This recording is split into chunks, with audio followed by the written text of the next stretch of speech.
e to the power of x is equal to 1 plus x squared over 2 factorial plus x to the power of 3 over 3 factorial plus all those terms going on. And for sine, we shall use sine x is equal to x minus x to the power of 3 over 3 factorial plus x to the power of 5 over 5 factorial plus all those terms going on.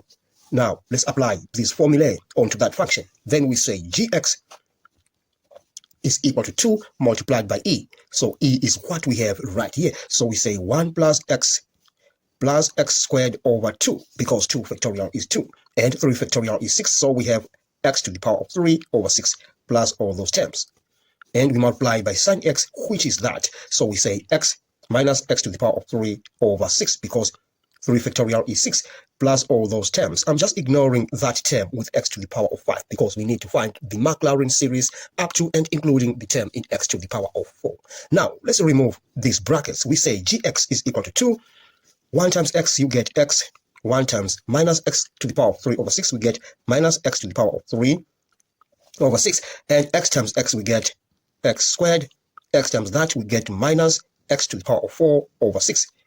Plus, this by that, we get x to the power of 3 over 2. This term multiplied by that term, we get minus x to the power of 5 over 12. We move on to that term. We multiply this term and that term, we get x to the power of 4 over 6.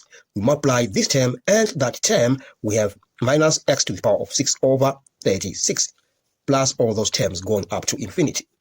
Now, let's group the like terms. So we have, by the way, we need to get rid of this term and that term, because we need to find the MacLaurin series up to and including the term in x to the power of 4. So we are not going to use these two terms. All right, let's group the like terms. We have 2x.